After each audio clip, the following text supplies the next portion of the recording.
हाल ही में जम्मू कश्मीर विधानसभा के अंदर उस प्रस्ताव को देखा होगा जिसमें उन्होंने कहा है कि हम कश्मीर के अंदर धारा 370 को फिर से बहाल करेंगे। यानी आतंकवाद की जड़ जो धारा 370 है, जिसे 5 अगस्त 2019 को प्रधानमंत्री मोदी जी ने हमेशा के लिए समाप्त कर दिया है।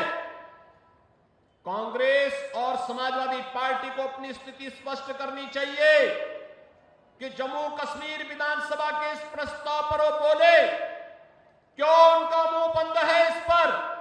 ये फिलिस्तीन के नाम पर आंसू बहाने वाले लोग, पाकिस्तान के नाम पर आंसू बहाने वाले लोग जम्मू कश्मीर के मुद्दे पर मौन क्यों बने बैठे हैं?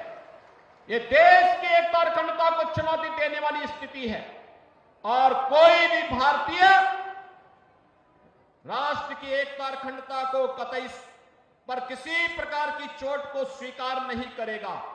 और बहनों और भाइयों, उसी का आह्वान करने के लिए मैं आपसे अपील करने के लिए आया हूं। इस समाजवादी पार्टी हो या कांग्रेस, ये राष्ट्रीय एकता और अखंडता के साथ खिलवाड़ कर रही है अपने राजनीतिक स्वार्थों के लिए।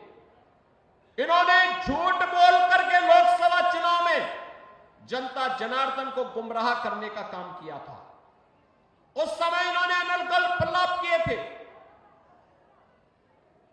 बाबा साहब भीमराव अंबेडकर जी के बारे में, संविधान के बारे में झूठ बोल करके जनता को गुमराह करने का कुत्सित कार्य किया था।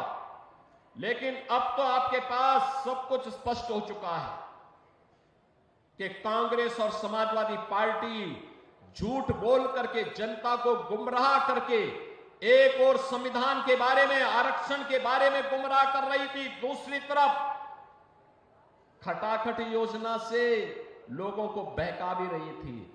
लेकिन अब मैं आपसे कहने के लिए आया हूं, आपने मोदी जी का लगभग 10.5 वर्ष के कार्यकाल को देख लिया है। बाबा साहब भीमराव अंबेडकर के पंचतीर्थ बनाने का काम मोदी जी ने किया है।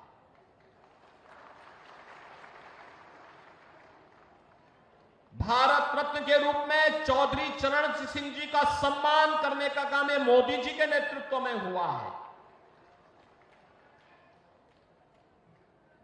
जबकि यह कार्य 1980 में होना चाहिए था, 1985 में होना चाहिए था, 1990 में होना चाहिए था।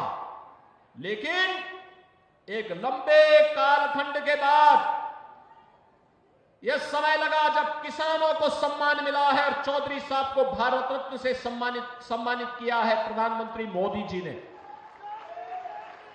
बहनों और भाइयों, 1857 के प्रथम स्वातंत्र समर के दौरान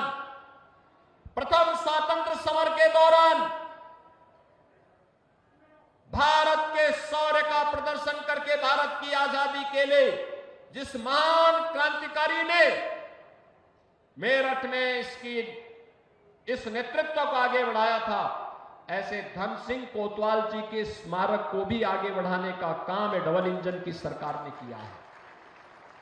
और इसीलिए मैं आज आपके बीच में आया हूं आपसे कहने के लिए, यह हमारा सौभाग्य है कि उत्तर प्रदेश का पहला स्पोर्ट्स यूनिवर्सिटी हम लोग मुजफ्फरनगर लोकसभा सीट पर ही बना रहे हैं। और यह भी मेजर ध्यानचंद जो हॉकी के जादूगर थे उनके नाम पर यह वर्ल्ड क्लास फैसिलिटी हम वहां उपलब्ध कराने जा रहे हैं। हमारे यहां के खिलाड़ियों को अपनी प्रैक्टिस के लिए फिर यूरोप नहीं जाना पड़ेगा। यूरोप की सुविधा यही मेरठ में आपको मिलेगी, मुजफ्फरनगर में आपको प्राप्त होगी। वन डिस्ट्रिक्ट वन प्रोडक्ट में स्पोर्ट्स के हब के रूप में मेरठ उभरा है। जो मुजफ्फरनगर दंगों की आंच को झेलते झेलते झुलस रहा था, आज हमें प्रसन्नता होती है कि मुजफ्फरनगर अपने गन्ने की मिठास को दुनिया के अंदर पहुंचाने का काम कर रहा है।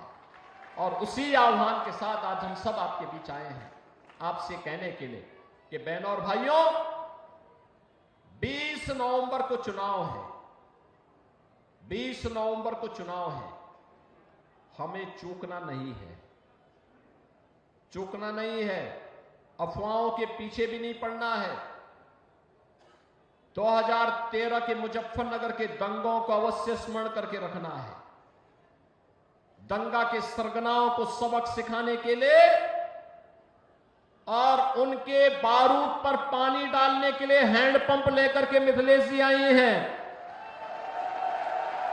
उस समय हथियारों के जखीरे इनके यहां बरामद हुए थे। हथियारों के उस जखीरे को तो हम तबाह करने ही वाले हैं, लेकिन उस बारूद के ढेर में पहले पानी हैंडपंप का पड़ेगा और उसको पूरी तरह समाप्त करने के साथ ही यहां पर डबल इंजन सरकार के लिए सहयोग करने के लिए श्रीमती मिथिलेश पाल को चुनाव विजयी बना करके भेजना है। बना के जिता के भेजेंगे, मिथिलेश जी को विजयी बना के भेजेंगे। मीरापुर के घर घर तक इस संदेश को लेके जाएंगे। भाजपा और आरएलडी के सभी कार्यकर्ता घर घर जाकर के जनता जनार्दन से अपील करेंगे, बताएंगे ना कि सुरक्षा और सम्मान के लिए, विकास और विरासत के लिए भाजपा और आरएलडी आवश्यक है, बताएंगे ना। तो इसलिए आरएलडी के प्रत्याशी के रूप में श्रीमती मिथिलेश पाल जी को भारी बहुमत से विजयी बनाने की अपील करने के लिए मैं आपके पास आया हूं। जो लोग श्रीमती मिथिलेश पाल जी को विजयी बना करके अपना आशीर्वाद देने के लिए आए हैं, हाथ खड़ा करके थोड़ा उनको आशीर्वाद दी दीजिए। मिथिलेश जी आशीर्वाद लीजिए एक बार।